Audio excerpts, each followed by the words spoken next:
ლაითი სპარინგის არ დაიჯეროთ მეგობრებო.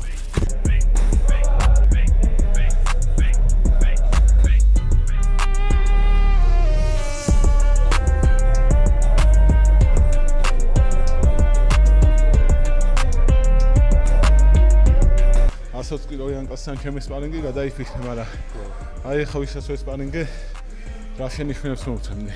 თავარი რაც არის სიმაღლეს არ იყენებ ვაფშე. პირდაპირ არ იყენებ ვაფშე. პირველ რიგში დისტანციის კონტროლი არც სივრცე ქონდა აქ, მაგრამ შეგიძლია რომ წამოვა უნდა დაახვედრე იქ. უფრო პირდაპირ იყო წინა სპარინგში. წინა ტიპს რო სპარინგი თვალში, ღია თვალში მოხდა ხელთათმანი რა და მაგრამ ესწოდა, ანუ ხედველობა ამ ქონდა ფაქტორად თვალით ვეხედებოდა მოხდება თვალში მოხდება, მაგრამ ახლა რინგზე რო იქნები თვალში რომ მოხდება, მოიცენა შეგდები. არა, რა თქმა უნდა, თავს არ ვიმართო, დაცვაზე უნდა იყო, უნდა ცოტა რო აღიდგება თვალი, ცოტა დრო უნდა, 1 წუთი უნდა, 2 წუთი უნდა, ცოტა პასიური უნდა იყო, მაგრამ მაინც დაცვაზე უნდა. ფოთაშორის შემოსვლაში რო შემოვიდა, მე რო დაცვაში ვიდექი, ფიქრობ კარგად დავუშვი რა, ანუ შემოვიდა ახლოს და მე გვერდები ღია ქონდა რა. ქონდა, ბევრი იმასაც ქონდა.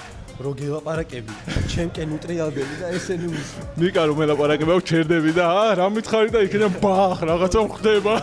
უნდა მისმინო, არ უნდა შემომხედო. გეუბნები მარჯვენა ხელი დაblawit ესე? მარჯვენა ხელი დაblawit, მარცხენა ხელი მაღლა და მარცხენა ჰუკი გავათქო. რა გავაო მეკითხა. უგასრავად რა გავაო და ანუ ის რო ჰუკს ამოიღებდა, გამოუშვებდა უბრალოდ. არა, პროსტა ესე დგომი ქონდა, ისეთი რომ ყოველთვის გაძრებოდა. სო, გასაგები, ანუ მარცხენა ჰუკი რო გამეშვა, ჩაულებრივად მიდიოდა. არ მოძრაობდა, არ იყო ისეთი დონისო, მაგაზე მოიტყუებინა და მე კიდე და. ხო. და მიეჩვევი ბევრი სპარინგია კიდე და. ეხა არ მის სპარინგია 4 წელია და იმის მე ფაქტობრივად ახლა ვიწყებ იმას ვარჯიშს რა. ესეთი შეიჩვე ისეთ კამერასთან და ეგა. კი, მეგობრებო. ეს არა მორცხვენი კამას ლაპარაკი უყვარს. მადლობა ნიგოშ.